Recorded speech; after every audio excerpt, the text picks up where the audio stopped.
Hello, I'm Terry Christensen, and this is Valley Politics. COVID-19 shut us down last month, but now we're back with a slightly different format thanks to Zoom.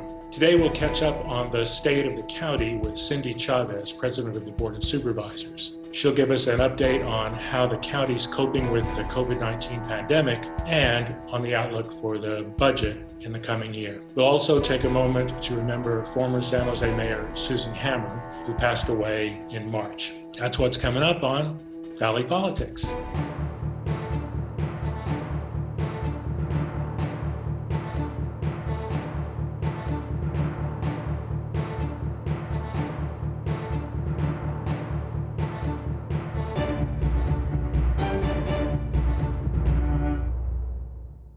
Welcome, Santa Clara County Supervisor and President of the Board of Supervisors, Cindy Chavez. Thank you. I'm so excited to be with you. Well, we're happy to have you. I think we need to start with where we are with the pandemic. So tell us where you think the county is at the moment. Is the end in sight? Well, I think that we're moving in a really good direction. And of course, I think the end is in sight. I think what is most important for us to all remember is just how far we've come. You know, we went from a pandemic that people believed was going to take. In fact, the city of San Jose suggested it could be as many as 19,000 lives. And while we do grieve the loss of each life, you know, we've really flattened the curve in our community. And one thing I just want to say is thank you to everybody in our community, because that would not have happened without the collaboration and the leadership of every single member of our community who stayed at home and is doing their best to wear masks and keep their hands clean and not infect others. It seems like as we're speaking, the number of new cases each day is dwindling.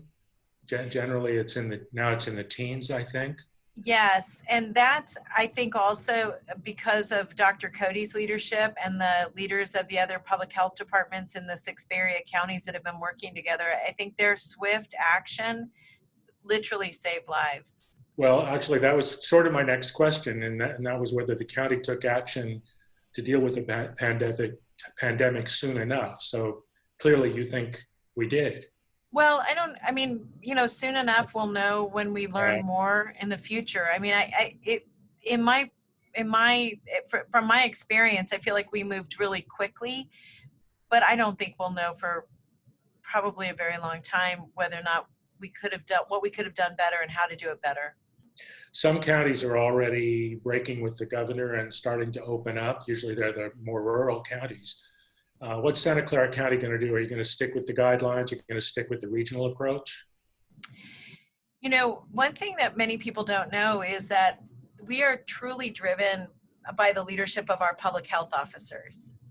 Our public health officers are the ones that are making the decisions about, when we close, what opens, at what pace it opens. And so what I hope is that our public health officers continue to work together, but that we move in a very deliberate fashion, that we proceed with in opening back up our communities and our societies in very careful ways. But, you know, our public health officers are leading the way. How do you think what we've just gone through is going to change the way the county functions in crises in the future? Well, that's such a powerful question, Terry, and leave it to you to start thinking about the future while we're still in the middle of the current, literally. But one of the things I was thinking about is that I think that we're learning what we already do well and what we can get better at. And I just want to give you a couple of examples of things that I've been thinking of. You know, we opened up our emergency operations center. The cities have centers, all of us from the state down, nationally even. I think that the EOCs were developed at a time before significant use of cell phones and the way that people communicate so rapidly now. And so one of the things that I think is going to be really interesting is when we look at this crisis with our lens looking at the EOC, like how will EOCs be structured in the future? On the county side, one of the things that I've also become keenly aware of, and Terry, you as a community leader know this as well, that we saw a lot of opportunity and continue to see a lot of opportunity for community leadership, like not just to come from the county, but how our communities leaning in and helping each other. And, you know, in our case, we have a neighbor that agreed almost immediately, reached out to other neighbors to see who needs what, how can I help, who needs me to shop for them. You know, so we saw that kind of leadership. Now, the question is, how do you connect that kind of activism with, you know, what we're doing at a county level? And one of the things that areas that I think we've seen that the most is through Silicon Valley Strong, just the volume of people who volunteered to help. And Meals on Wheels is a great example. Most of the volunteers for Meals on Wheels are older folks who right now are more susceptible to the virus. When they were no longer able to help, we had to seek new volunteers that, you know, maybe weren't working right now, but we're going to use their time really well. And one of the ways they did that is through volunteering. So some ways I think we have to think more about how our emergency operations connect to the talents and the treasure of the community that we live in.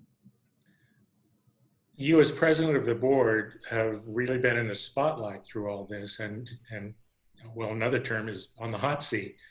Do you think it would be easier handling these kind of situations if we had an elected mayor of the county? You know, that is a provocative question, and I certainly would want to think more about that, Terry. But here's what I think kind of the untold story of this pandemic is. When you look at national leaders like the president, you see that there's a person who fills our screens and says, I'm in charge. What we've seen in California, and in particular with our 6 health officers and our 5 members of the Board of Supervisors, and we're all equal, is that we are forced in the best possible way to collaborate with each other to do what is good for the community. And in some respects, if you just had one person in charge, you can see the devastation, frankly, that's caused at a national level, as exemplified profoundly by the lack of testing in our nation. At a local level, us being forced to work together, you're seeing much more comprehensive, much more thoughtful, strategic, and innovative approaches to how we deal with the crisis. So in some ways, while I think we think as a society, we often think about leadership as being one person kind of shouting out commands. And what I've learned from this is that the most important thing that we've been able to do is really link arms through multiple jurisdictions, and even through the business and government and nonprofits working together. Destination Home is a great example of that. The leadership that, you know, individual leaders like Jennifer Loving and Nicole Taylor and Chuck Robbins and Sam Liccardo, you know, all those leaders really working together to bring together the nonprofit and the for-profit sector and the public sector to be able to work together to get, you know, millions of dollars to the neediest people in our community. That's all collaboration. That wasn't because one person had power over everybody else.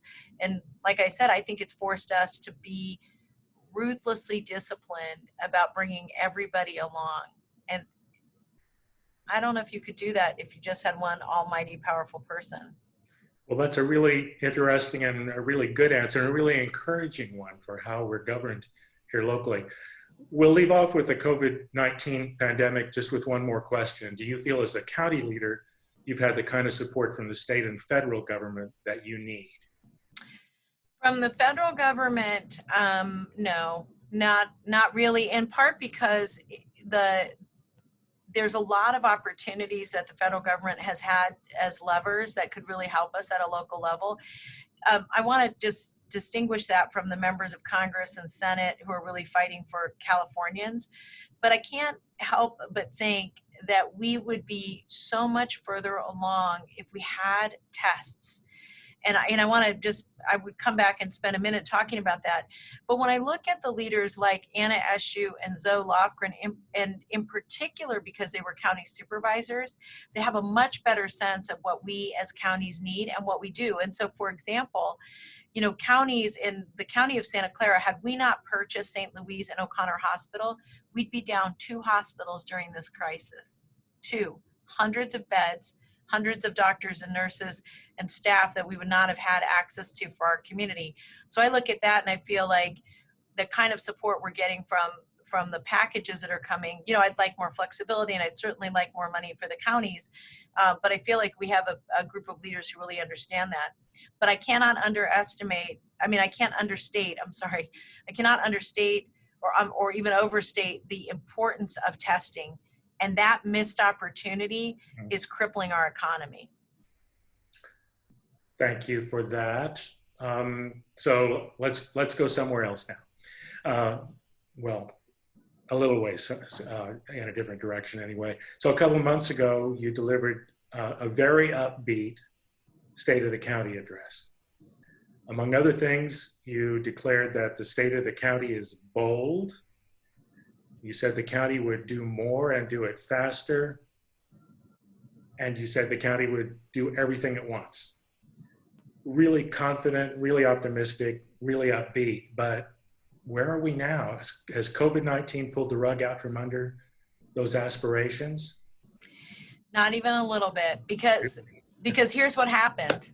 We have a crisis and we're doing everything all at once, right? Because remember that for the county of Santa Clara, the county itself is 2 million people. The county of Santa Clara, from an employee perspective, 22,000 people. We provide jails. We fund the jails, we fund the district attorney's office, we have social services, a health and hospital system, our environmental services department, and all of these players, and the public health department, and all of these players are moving as fast as they can to save as many lives and to get us back on track as quickly as possible.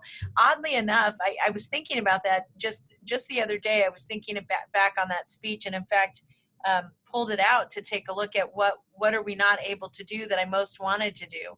And the fact of the matter is the county is doing everything all at once.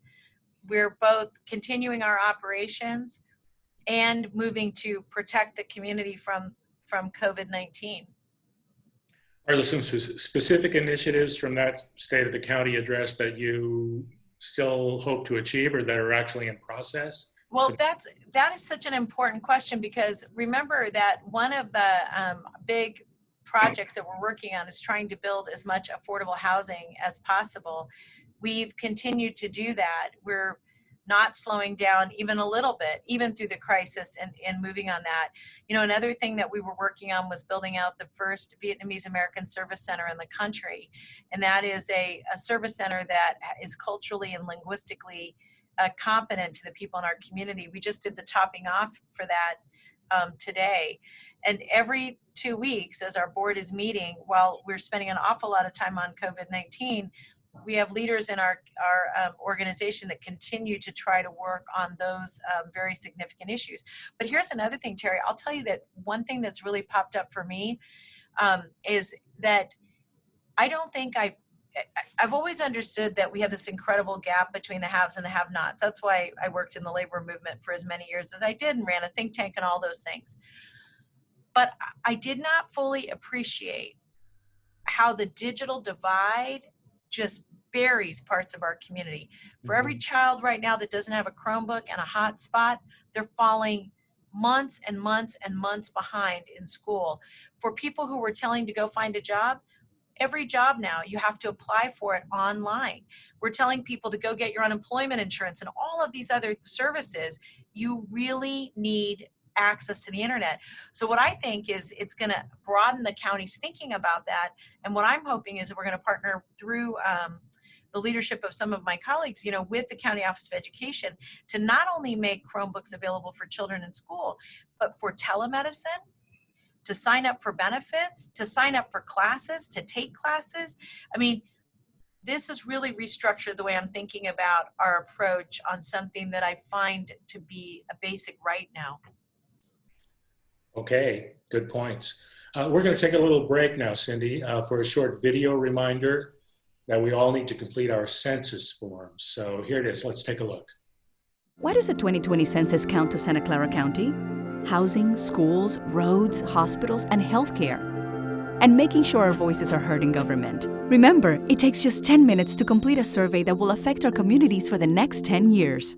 The 2020 census is here. Be sure to count everyone living in your household. Roommates and tenants renting space in your home count too. Don't forget to count us too. Count us in. So if you haven't done your census form, it only takes a few minutes, and you can complete the form online at my2020census.gov or by phone at 844-330-2020 or by mail if you're sent a paper form. It's not too late, but you should do it now. Don't delay. Cindy, could you remind us why it's so important for people to do this, to get that census data in? Absolutely. And the time couldn't be more, more pronounced in terms of how we think about our form. So it allows us to it tells us how many elected representatives we get in Congress, which right now we could use as many as we can get. It determines how much money we get for everything from food aid to roadway money to money that even we can dedicate to our hospitals and health system. So as you fill that out, essentially you're getting our tax dollars sent back to California, and we're just going to encourage every single person to make sure that you're counted, your family's counted. The more complete count we get, the more resources come back to our state. I think it's a couple $1,000s per county resident Absolutely. in federal assistance. So it's really significant, in particular in these times. So that brings us to the county budget for next year. What are the expectations? Are we going to see big drop in revenue, cuts in service? What do you think? I do think this is going to be a very tough budget. And, part of it, this is one of those points that we talked about earlier in terms of our partnership with the federal government. Counties, cities, and the state have to have balanced budgets.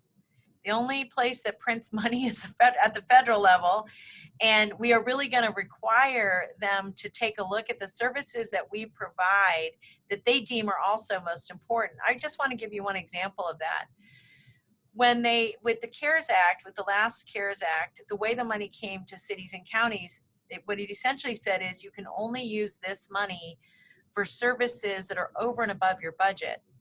Well, we run a county hospital. We budgeted for the county hospital. We didn't anticipate all of the changes we were going to have to make in services. And so the more flexibility the federal government gives us, the better we can be accountable to the local communities for the services they most need and not have as big a hole in our budget as we anticipate that we'll have. Now, for counties, we get a lot of our more flexible funds come from our property taxes. And we're making big changes, the state is too, in terms of the timing for when property taxes need to be paid and whether or not there will be penalties. So we're also going to be impacted because people have less money. We have a small amount that we get in sales tax. That will certainly have an impact, small relative to our budget. Now, in terms of service cuts, really what we're trying to figure out is if and what. And right now, our highest goal is making sure that we're running on all cylinders so that we're protecting life and health right in this moment. But we'll be taking a look at our budget at the end of June and then really taking a deeper dive into our budget in August, Terry, because I don't think we fully appreciate how big the hole's going to be yet. Yeah.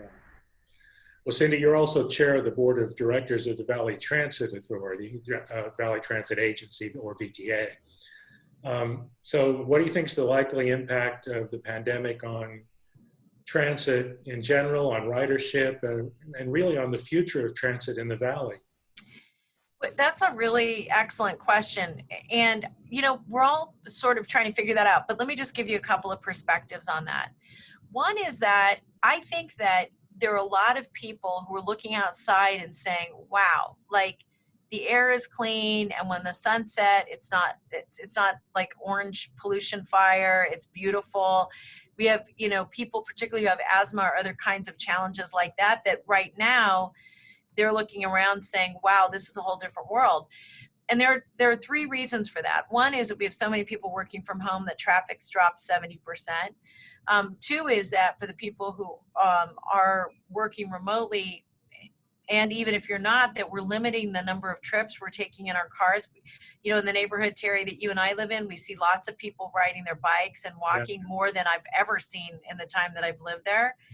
And then I think finally that people are getting their quality of life back. I mean, people would like to be paid. I don't mean that people want to be unemployed, but I do think that not spending hours and hours in the car is making a big difference. So what I think the opportunity there for VTA and all transit agencies, Caltrain, BART, all of them, is to demonstrate that they can contribute to clean air, to getting people faster from point A to point B because there is less traffic. And they've got to be clean, clean, clean. Like the cleaner those vehicles are, the more people who are going to want to ride them. And I think all of us are going to have a much higher expectation for cleanliness and transportation. I don't just mean our buses, our light rail and BART and Caltrain, but I think that's true for airplanes and air travel as well. I think there's going to be a premium on cleanliness. And you've also started an initiative on encouraging telecommuting. That'll have an impact on transit ridership too. Well, absolutely, except that we want people to work remotely, for certainly as many people as possible to work remotely. And if they can't work remotely, we're really going to try to encourage them to take public transportation, because those two, that's a partnership that should not be decoupled. What we really want to get is people out of their cars. That's the objective. Let's get out of our cars and let's start to get our lives back. So related to this, VTA and the city have been pushing higher density housing near transit, which helps with ridership and all the things you've just been talking about. But I wonder if this pandemic isn't going to make people much more reluctant to live in higher density communities. What do you think? Well, in our region, one of the lowest instances we have of COVID-19 is in the most densely built out city, and that's San Francisco. So what we have to avoid is not having more housing. We have to avoid having more people living in garages or in rooms where people don't have the ability to have their own room and their own space. I think it would be easy to take a look at New York and make a decision about, well, New York's really crowded and that's where they had, you know, why they had such a significant outbreak. But remember that the first places that the coronavirus really was on the scene was in the surrounding communities that are much more low density. So I don't want to conflate those two ideas, and we're going to have to work very hard to make sure people understand that by having everybody housed, not everybody housed in one room, is a way that we can both protect our health and our environment. Yeah, good point. I think it'll be a challenge, but it is really all about how you organize density. So we'll be dealing with that. So we've talked a lot about the challenges of the pandemic and some of the negative effects, but I feel like a lot of goods actually come out of it. And you mentioned some of those things, volunteerism, the way people have maintained social connections and reached out to help one another. What have you seen that's been just really good and really encouraging during this time? Like you know, I've seen leaders pop up all around the county, just really with a profound sense of service and self to others. You know, we have workers who haven't missed a day, you know, hospital workers and nurses and VTA bus drivers and firefighters and police officers who just keep coming to the front line, even though for some, you know, having a virus is much scarier than a fire or an earthquake because you can't see it. And to see that kind of leadership, you know, step up every day. The people who are doing our letter carriers, you know, we have a lot of people who are picking up our garbage, people who are keeping the water systems running, and they're doing it without really, literally without missing a beat, doing what we are calling upon them to do, our grocery clerks, our truck drivers. And I think what it's helped us understand is that work and the dignity of work is reflected no matter where you are on the food chain. And now literally we are relying and we are calling essential workers that which some people wouldn't have even thought was remotely important work just 8 weeks ago. And I think that's really profound. And actually, you did a little bit of remote work yourself. You just married some people online, right? Yes, we did. We got a chance to be the first to do an online wedding in our county. And I don't know about the state, but certainly our county. And it was really, it's such a hopeful thing to see that love really does conquer all. Truly. I'm actually going to an online wedding tomorrow morning at 6 Wow. a.m. because the wedding's in London. And because of this and Zoom, I wouldn't have been there other than in this way. Oh, So some happy stories. absolutely. Before we close, Cindy, I want to take time to remember Susan Hammond, who passed away in March. Susan, as you know, was mayor of San Jose from 1991 to 1998, just before you were on the council. I knew her way before that as a neighborhood activist and a friend, and she just was a very wonderful and good person. Viewers can see our 2015 interview, our Valley Politics interview of Mayor Hammer, if they go to CreaTV San Jose on YouTube. That's CreaTV San Jose on YouTube. Scroll down to the Valley Politics History interviews, and well, here's a bit of that interview just to give you a taste. I certainly miss, some of the people that I worked with. Really, I had a very, very good staff, and we had a good council, and we were able to get some things done. What do you think were your greatest accomplishments as mayor? What are you most proud of? I think probably the effort we put into neighborhoods around the city, stabilizing some of the neighborhoods that have really needed some help, some city money to pave streets and create playgrounds for kids and that sort of thing. I feel very good about the fact that San Jose is recognized as a major city, and certainly that started under Janet Gray Hayes' watch, and then progressed on through a series of mayors, and I think we did a lot to put San Jose on the map, not the least of which is completing the arena for the Sharks. During your time in office, Adobe came downtown. Right, and Cisco right, came to the city. right. Several other high-tech companies. Yes, exactly. We'd like to have twice as many. How did you do it? Well, that's a good question. I think, some of...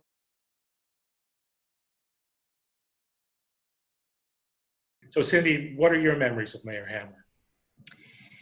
I met Mayor Hammer when she was running for mayor, and I volunteered a bit on her campaign, and I think she was such an incredible role model. And part of the reason I so appreciated her is that she was never worried about how big the table got. She always wanted lots of people around it. And that's a very generous characteristic in a leader, that she wasn't diminished by that. Some people want to just have it all to themselves, and she was thinking about inclusion and diversity, and even when it wasn't the chic thing to do. And she was very brave. She could be tough. Like I've heard a couple of people tell stories about her, kind of her sweeter side. I watched her be strong and tough, and I appreciated that side of her too. But I think what it's reflective of is a kind of leadership that is rooted in generosity and rooted in the idea that everybody belongs. And in cities like San Jose, that couldn't have been a more important story, because think about all the people that came here because they were fleeing religious persecution, or fleeing being discriminated against because of their color or their gender or who they chose to love. And by her opening up the door, she not only created a more loving community, but a more vibrant community, literally a more vibrant, economically exciting, and arts exciting community. And we owe a great debt of gratitude to her. And I'm still so sorry for her family. Well said, Cindy. And actually that reflects back to what you said about collaboration between city and county and other leaders right now in this pandemic. But that's all our time. So Cindy Chavez, President of the Board of Supervisors, thank you very much for being with us today. My honor. Thanks, Terry. We'll be back next month with an update on the state of the city with San Jose Mayor Sam Liccardo. Meanwhile, you can follow us on Facebook, and you can also catch up on all our previous shows on YouTube by searching for CreaTV San Jose, or on our website at creatvsj.org. And now, That's all, folks. Thanks for watching. See you next time.